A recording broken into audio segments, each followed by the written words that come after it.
जळगाव जिल्ह्याच्या भडगाव शहरातील एका सर्वसामान्य कुटुंबामध्ये जन्मलेले हर्षल रणधीर यांचा जीवन प्रवास हा खरोखरच थक्क करणारा आहे। मोठ्या आर्थिक संकटांचा सामना करत करत त्यांनी आपले शिक्षण पूर्ण केलेले आहे। परिस्थिती जेमतेम असतानाही त्यांच्या आईवडिलांनी त्यांना शिक्षणाचे सांगितलेले महत्त्व पाहून ते शिकत राहिले आणि यशस्वी झालेले आहेत। सध्या ॲडव्होकेट हर्षल प्रकाश रणधीर यांचे न्याय विभागामध्ये मोठे नाव झालेले आहे। छत्रपती संभाजीनगर येथे उच्च न्यायालयामध्ये ते सुप्रसिद्ध आहेत। प्रचंड संघर्ष करून त्यांनी स्वतःला यशस्वी केलेले आहे। या यशामध्ये त्यांचे वडील प्रकाश पाटील, आई प्रतिभा पाटील यांचा मोलाचा वाटा असल्याचे ते आवर्जून सांगतात। त्याचबरोबर या क्षेत्रामध्ये उमाकांत पाटील आणि विनोद पाटील हे गुरु मिळाले आणि त्यांच्यामुळेच आपण यशस्वी झालो असल्याचेही ॲडव्होकेट हर्षल रणधीर हे आवर्जून सांगतात।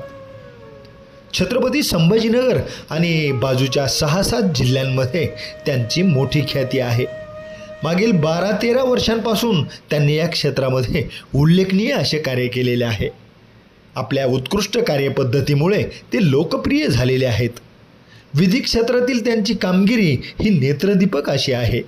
म्हणून अशा या संघर्षातून यशस्वी झालेल्या या विशेष व्यक्तिमत्वाच्या आजवरच्या जीवन प्रवासावर प्रकाश टाकणारी मुलाखतकार संतोष रोकडे यांनी मांडलेली ही विशेष मुलाखत पहा आपल्या न्यूज 1 महाराष्ट्र वाहिनीवर।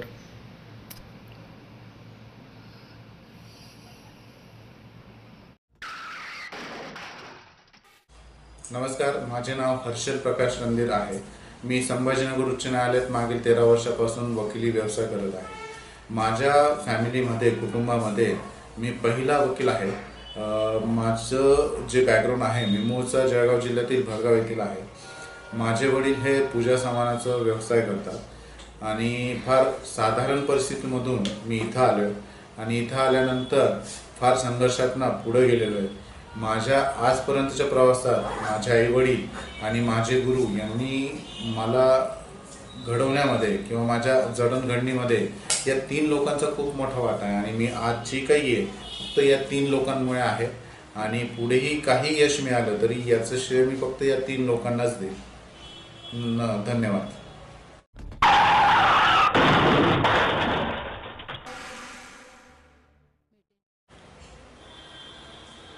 इस दुनिया में जो भी इंसान है, किसी भी इंसान की कहानी सहज नहीं बनती।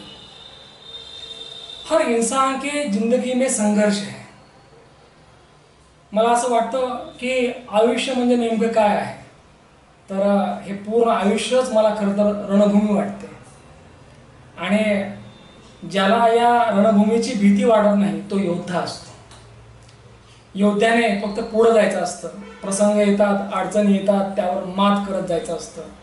कारण जो थांबला तो संपला हे ऐकले मी, पण मला असं वाटतं जो खचला तो संपला। कारण थांबणं तर आवश्यक असतंच की, परंतु खचून जाऊन चालत नाही।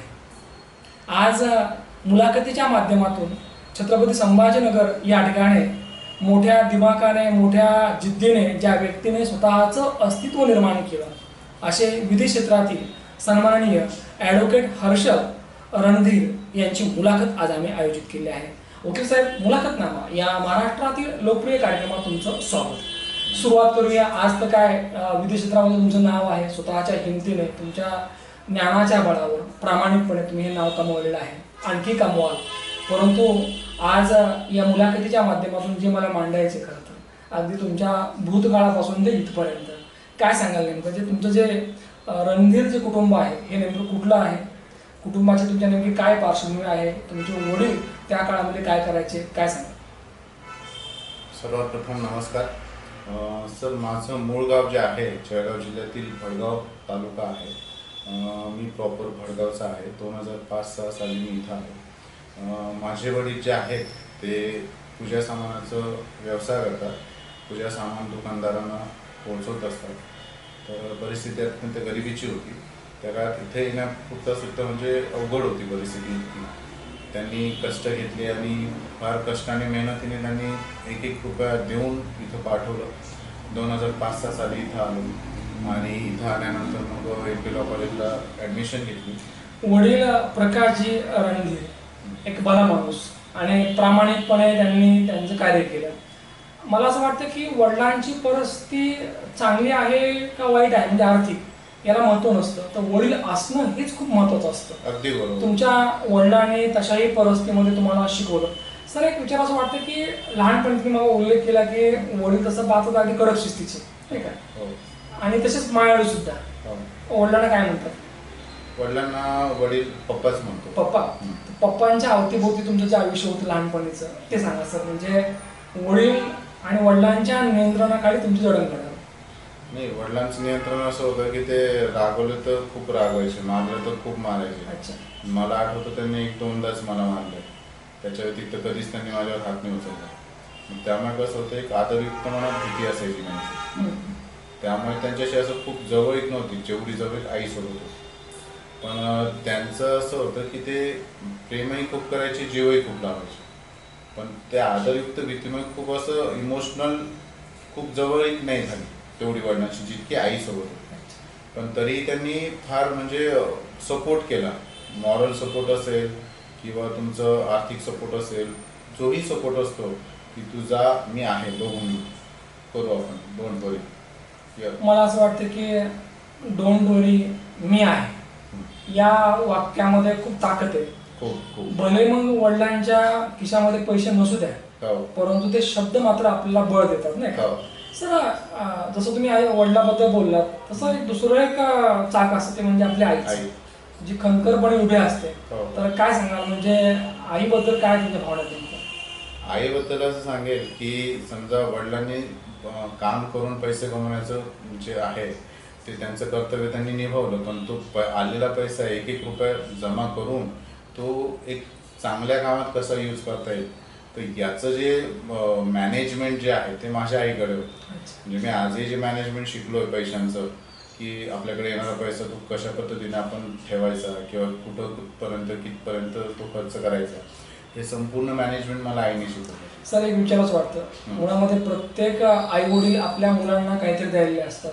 मी आत्ता पाहतो जनरली की आई वडिलांची इच्छा असते की अमुक अमुक शहरामध्ये फ्लॅट असावा, शेती असावी, खूप बँक बॅलन्स असावा, सोनं असावं. तसं एक काळ असा होता, एक अशी पिढी होती की आई वडील लेकरांना फक्त संस्कार द्यायचे, म्हणजे पैशाची कुठली हाव नव्हती, कुठली स्पर्धा नव्हती. तसं त्या काळामध्ये तुमच्या आईने आणि वडिलांना तुम्हाला काय दिलं नेमकं की ज्या शिदोरीवर तुम्हाला मोठं होत आलं?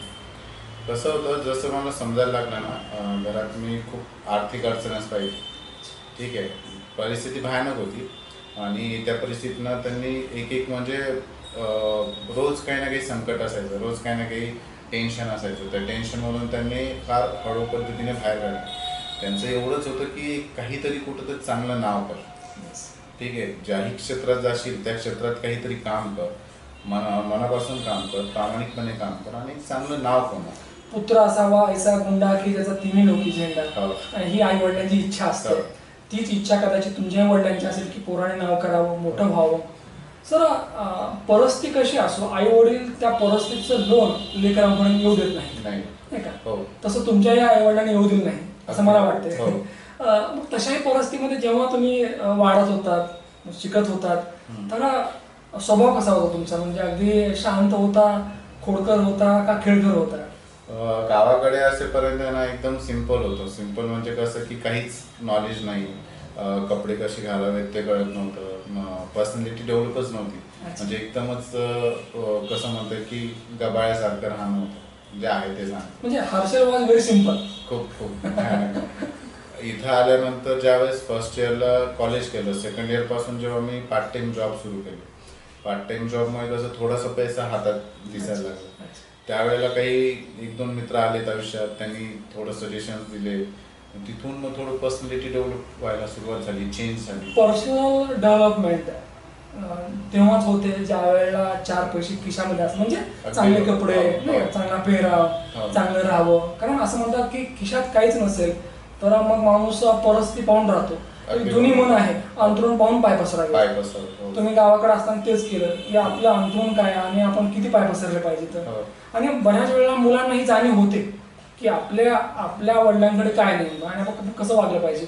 सर मग तशाही परिस्थितीमध्ये मी मुद्दा विचारतोय की मित्रामध्ये नेमकं तुमचं आयुष्य कसं होतं, म्हणजे तुम्हाला खेळायला मुभा होती का? खेळायला मुभा होती, जात होतो, खेळायला जात होतो, मित्रांसोबत बोलणं, गप्पा मारणं, असं ती लाईफ नॉर्मल होती. म्हणजे त्यावेळेस आई वडिलांनी असं कुठं काही बर्डन नाही टाकलं.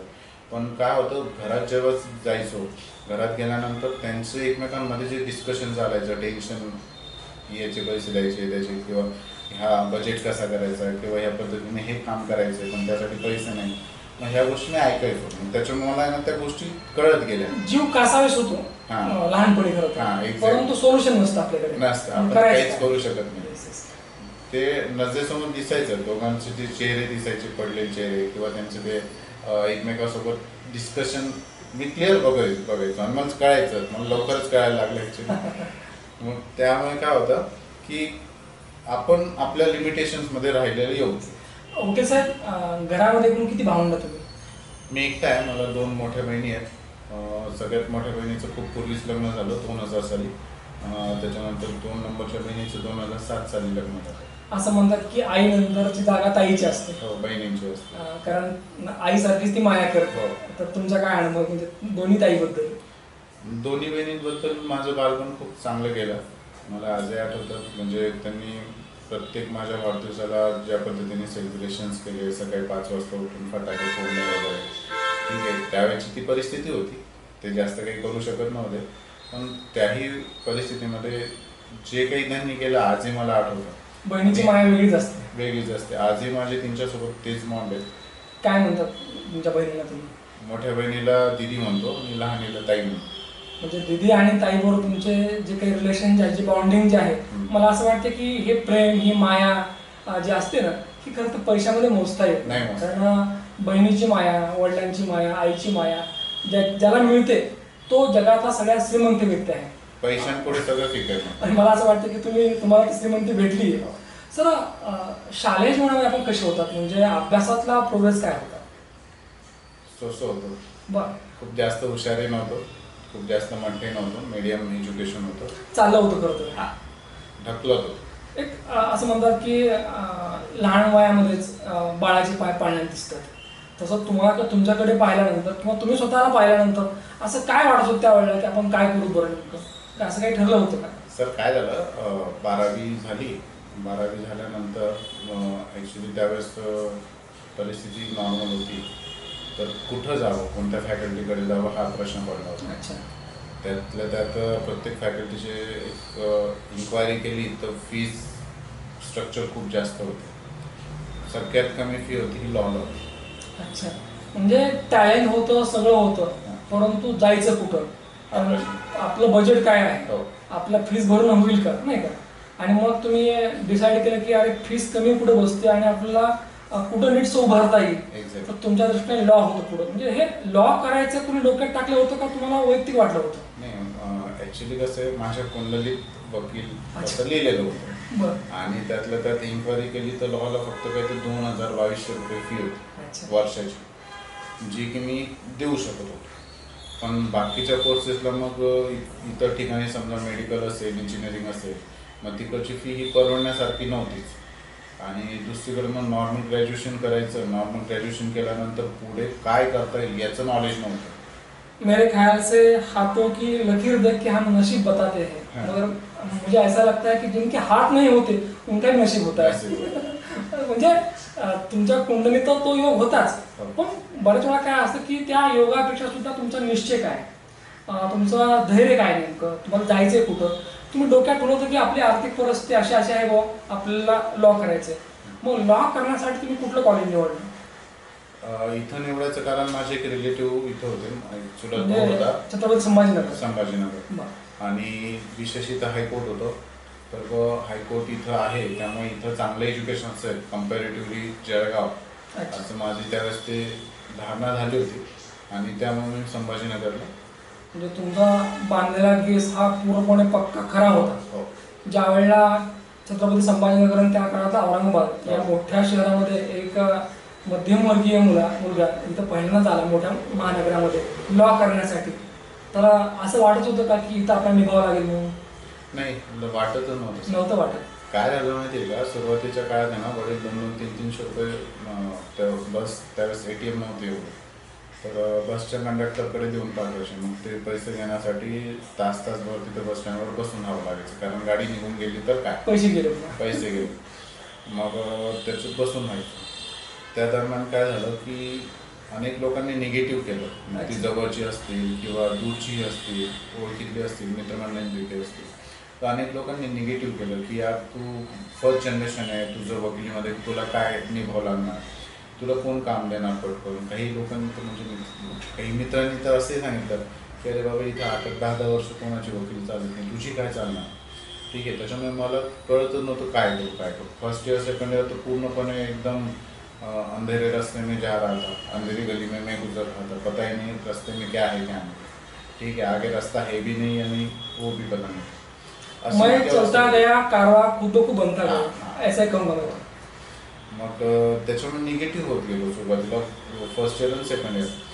मग नंतर काय झालं की प्रोफेसर प्रकाश देशमुख म्हणून MPला कॉलेजला, ते आज नाही आहेत आपलं, तर त्यांचा मला एक थोडं गायडन्स मिळालं NSSमध्ये. मी NSSमध्ये गेलो, त्यांच्या गायडन्सखाली काम सुरू केलं आणि त्यांनी पर्सनॅलिटी डेव्हलपमेंट करण्यामध्ये माझं म्हणजे जी आज माझी पर्सनॅलिटी आहे ती डेव्हलप होण्यामध्ये त्यांचा खूप मोठा वाटा आहे बऱ्यापैकी. तर त्यावेळेस काय झालं की त्यांनी ज्या पद्धतीने मला एक कामं सांगितली की हे प्रोग्राम ऑर्गनाईज कर, तो प्रोग्राम ऑर्गनाईज कर, त्यामुळे काय झालं की कॉन्फिडन्स बिल्डअप व्हायला सुरुवात झाली. हळूहळू खूप चांगला कॉन्फिडन्स क्रिएट झाला. आणि त्या दरम्यान मग आम्ही दिल्लीला गेलो होतो. आमचे कॉलेज टूर निघाला होता, आमच्या काही मित्रमंडळींनी टूर काढला होता, काही प्रोफेसर चांगले पण होते त्यांनी टूर काढला होता. तर त्यावेळेस मग अब्दुल कलाम साहेबांना भेटलो, पार्लमेंटमध्ये भेटलो. खैरे साहेबांनी फार सुंदर आमची व्यवस्था केली. थोर शास्त्रज्ञ, भारताचे माजी राष्ट्रपती APJ अब्दुल कलाम यांना भेटण्याचा मला योग आला. हो, त्यांच्या घरी जाऊन भेटलो सगळं आणि लिटरली त्यांनी आम्हाला 1.5-2 तास दिला आणि प्रत्येकाशी आमच्याशी इंडिव्हिज्युअली त्यांनी कम्युनिकेशन्स केले प्रत्येकाशी. मला असं वाटतं की तो जो काही प्रसंग आहे तुम्ही कधी विसरणार नाही. आजही नाही सर, आजही विसरणार नाही. आणि खूप सिंपल माणूस होता, एवढ्या मोठ्या पदावर गेलेला माणूस. आणि मग तिथून मग एक नवीन स्वप्न पाहायला सुरुवात केली सर.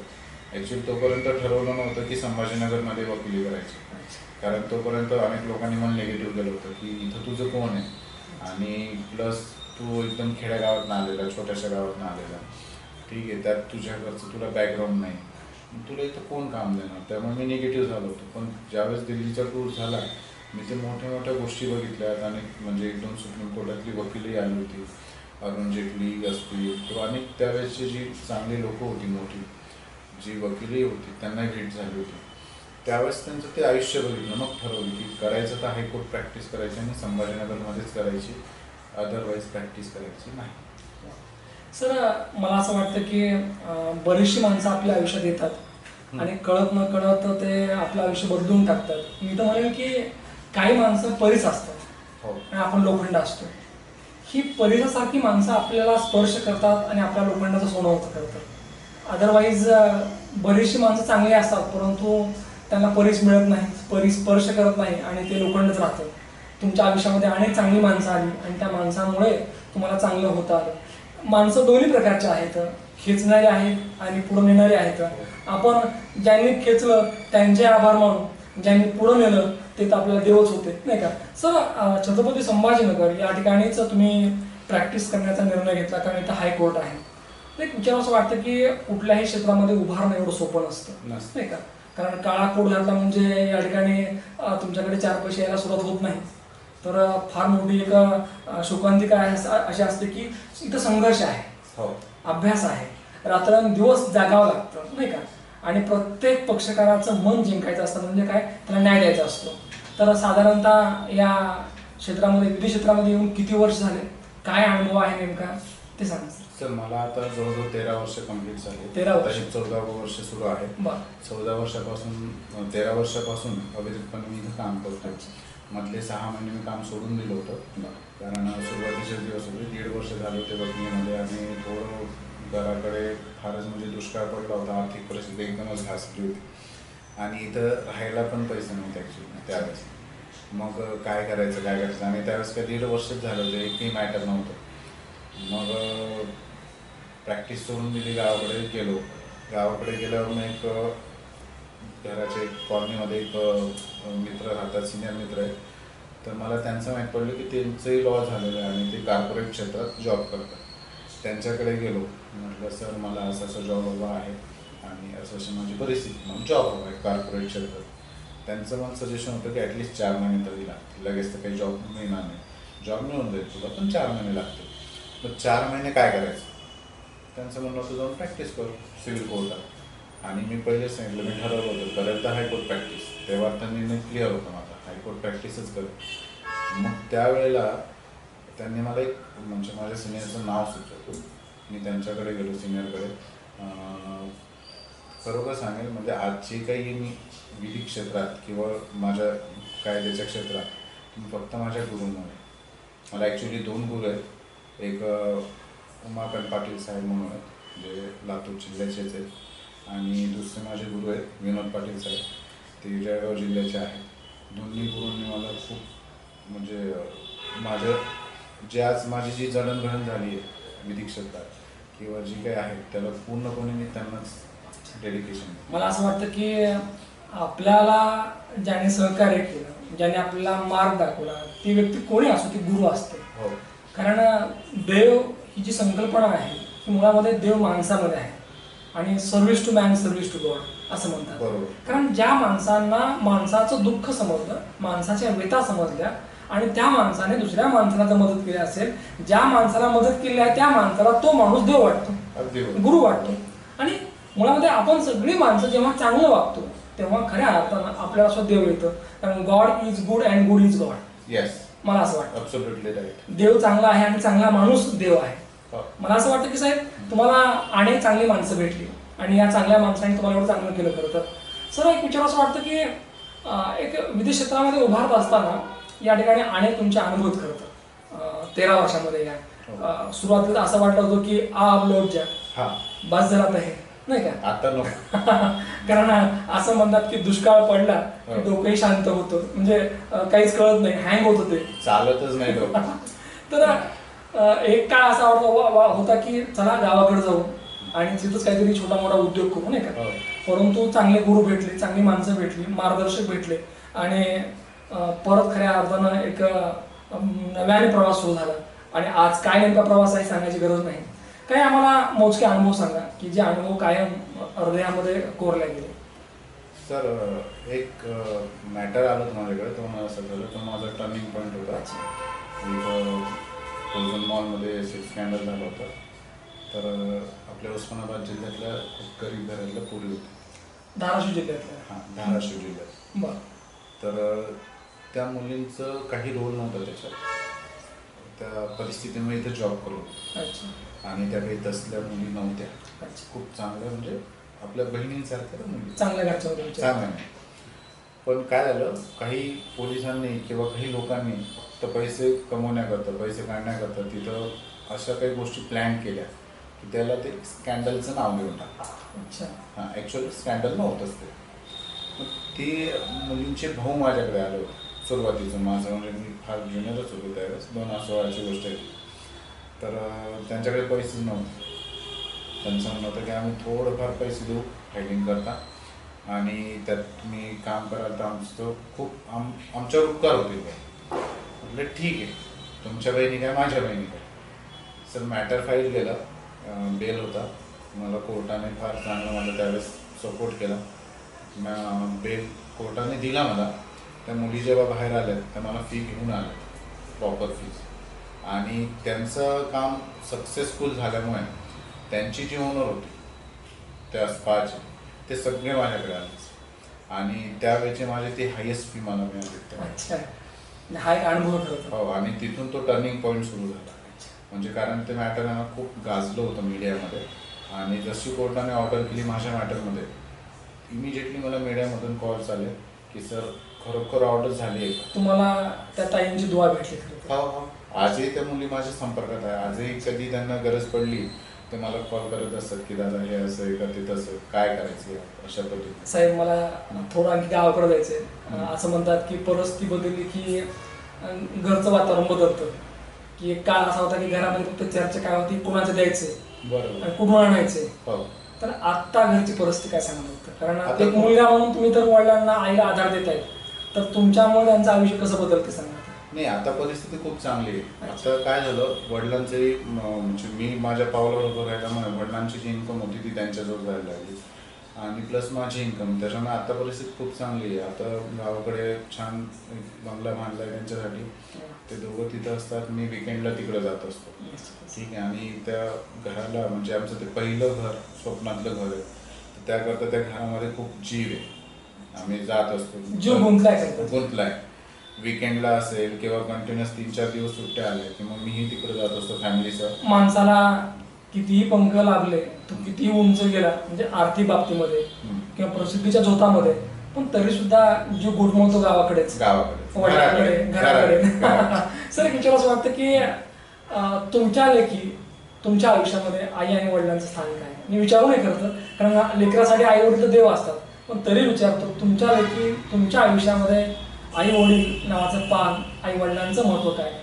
सर याच्यात मी एकच सांगेल फक्त, आजपर्यंत मी जर म्हणजे जर असे काउंट केलेत की माझ्या आयुष्यात किती लोक महत्वाचे, त्याच्यात 1 नंबरला आई वडील असतात आणि 2 नंबरला माझे वडील असतात. गुरु आणि आई वडील हे खूप महत्वाचे तुमच्यासाठी.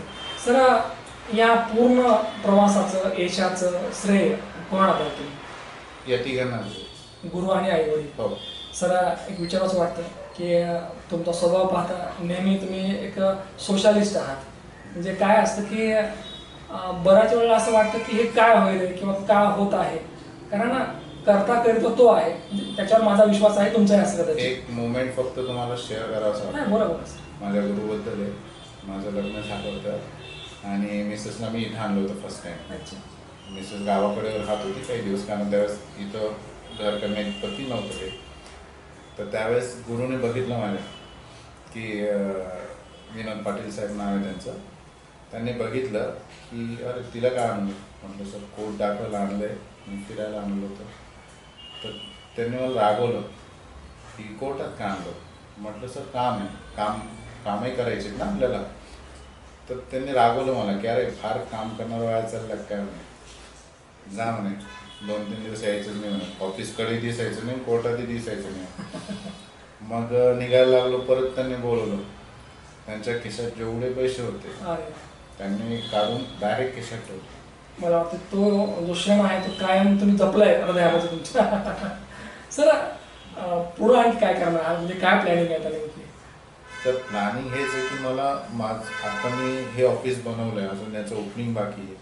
तर एक सुंदर ऑफिस बनवायचं, त्यातल्या त्यात काही जे समाजातील घटक आहेत की ज्यांना खरोखर नाही, त्यांच्याकडे कॅपॅसिटी नाही आहे. जसं आता जळगाव जिल्ह्यामध्ये महिला समिती, महिला आणि बालकल्याण समिती, तर यांच्याकडे लहान मुली असतात, त्या म्हणजे बलात्कार पीडिता असतात.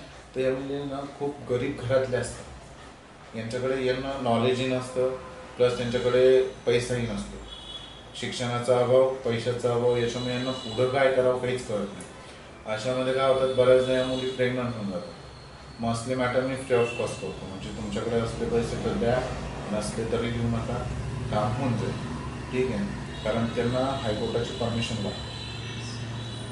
जर आपल्याला हे असं जे काम आहे, जे आपले सोशल जे काम आहेत, जे खरं तर रंजले गाजले आहेत किंवा ज्यांच्या अडचणी आहेत, जिथं पैसा नाही परंतु न्याय हवा आहे, तिथपर्यंत जायचं आपल्याला. एक्झॅक्टली. धीरे धीरे मैं बढ़ता गया और इतना बढ़ता गया कि मैं बस काबिल हो गया. मैं काबिल होना चाहता हूँ. कारण पैसे येतील जातील, परंतु माणसानं चांगलं व्हावं. आणि जरा शब्दात आणखी सांगायचं म्हटलं तर माणसाने माणूस व्हावं. हो, अगदी बरोबर. बस मेरी ख्वाहिश कुछ नहीं है, बस मुझे इंसान बनना है. मी यासाठी म्हटलं कारण बरीचशी माणसं असतात पण माणसं वाटत नाहीत. माणसाने खरं तर माणूस बनलं पाहिजे. आणि माणसाची व्याख्या काय? चांगलं बोलावं, चांगलं पाहावं, मदतीचा हात द्यावा. कारण हे हात दुसऱ्याला मदत करण्यासाठी आहेत, दान देण्यासाठी आहेत, हे तोंड चांगलं बोलण्यासाठी आहे, लोकांना न्याय देण्यासाठी आहे. लोकांना दिशा देण्यासाठी आहे आणि यासाठीच या ठिकाणी आपण जगलं पाहिजे. मग ते क्षेत्र कुठले असो, विधी असो, शिक्षण असो, वैद्यकीय असो, शेती असो, कुठले असो, देवाने अनेक वाटा तयार केलेल्या आहेत, अनेक मार्ग तयार केलेले आहेत. प्रत्येक मार्गावर या ठिकाणी काही माणसं उभी असतात आणि ही माणसं देवासारखी असतात, नेहमी देवच असतात. कारण जो मार्ग दाखवतो, जो चांगलं सांगतो तो देव आहे. कारण माझी देवाची व्याख्या फार सरळ आहे, God is good and good is God. Advocate Harshal Randhir साहेब यांची घेतलेली मुलाखत, यांच्या जीवन कार्यावर टाकलेला प्रकाश प्रेक्षकांना आवडला असेल. परत भेटूया पुढच्या मुलाखतीमध्ये. तोपर्यंत पाहत राहा न्यूज वन महाराष्ट्र चॅनल. धन्यवाद.